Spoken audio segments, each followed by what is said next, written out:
Hello everyone, स्वागत है आपका नई वीडियो में। तो आज हम करने वाले हैं एक्सटेंसिव और इंटेंसिव प्रॉपर्टी के बारे में और हीट कैपेसिटी के बारे में। अब एक्सटेंसिव और इंटेंसिव प्रॉपर्टीज थर्मोडायनेमिक्स में टर्म्स आती हैं, जिसमें से एक्सटेंसिव प्रॉपर्टी होती है हमारे पास ऐसी प्रॉपर्टी जिसकी वैल्यू डिपेंड करती है क्वांटिटी और size of the matter present in the system. Extensive property के हमारे पास एग्जांपल्स आते हैं mass, volume, internal energy, enthalpy, heat capacity. ये सब हमारे पास एक्सटेंसिव प्रॉपर्टीज में आते हैं जिसकी वैल्यू डिपेंड करती है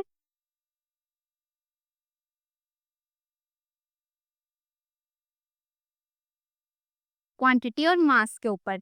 और इंटेंसिव प्रॉपर्टीज इससे डिफरेंट होती हैं, मतलब whose value do not depend upon the quantity and mass of the matter present in the system. जिसमें हमारे पास एग्जांपल है temperature, pressure, density.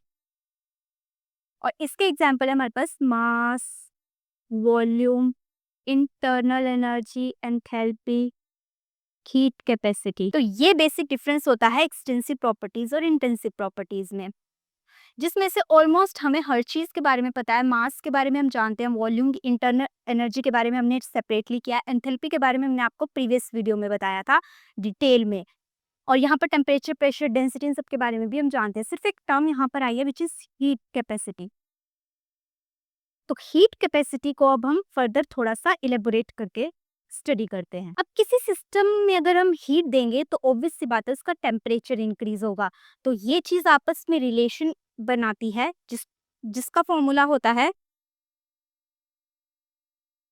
The increase of temperature is proportional to the heat transfer. इसको हम ऐसे भी लिख सकते हैं,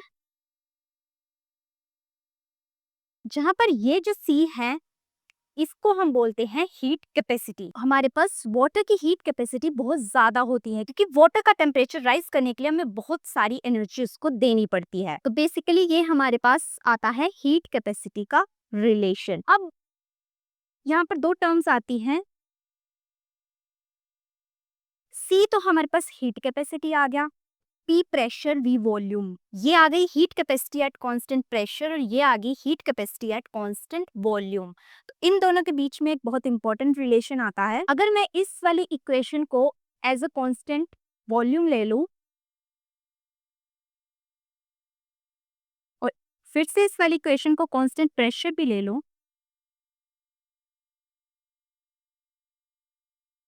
ये मेरे पास एक्सप्रेशन बन जाता है चेंज इन इंटरनल एनर्जी का और ये बन जाता है चेंज इन एंथैल्पी का।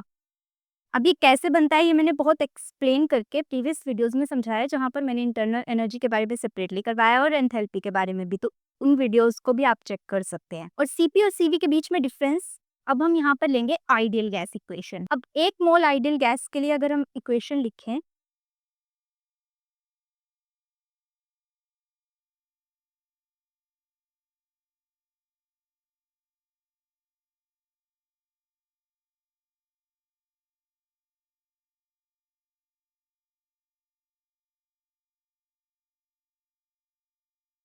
अब मैं डेल्टा एच और डेल्टा यू की ये वाली वैल्यूज यहाँ पर पुट करूं,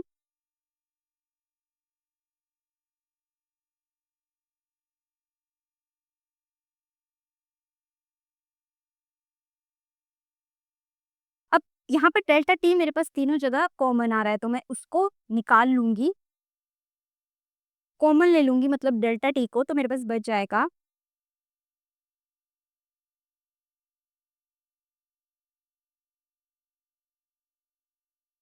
अब मैंने बोला था सीपी और सीवी के बीच में हमने डिफरेंस के लिए रिलेशन फाइंड करना है। तो सीपी माइनस, अगर मैं सीवी को यहाँ ले आऊं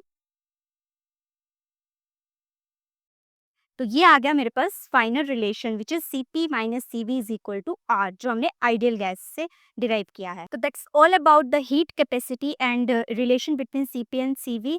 और मैंने आपको फर्स्ट में इंटेंसिव और एक्सटेंसिव प्रॉपर्टीज के बारे में बताया, जो बहुत इंपॉर्टेंट है। वो छोटी छोटी टर्म्स है, लेकिन आपको पता होना चाहिए कि इंटेंसिव और एक्सटेंसिव प्रॉपर्टीज होती क्या है। तो मिलते हैं नेक्स्ट वीडियो में। Till then keep exploring and learning ज्ञान विद वी ज्ञान।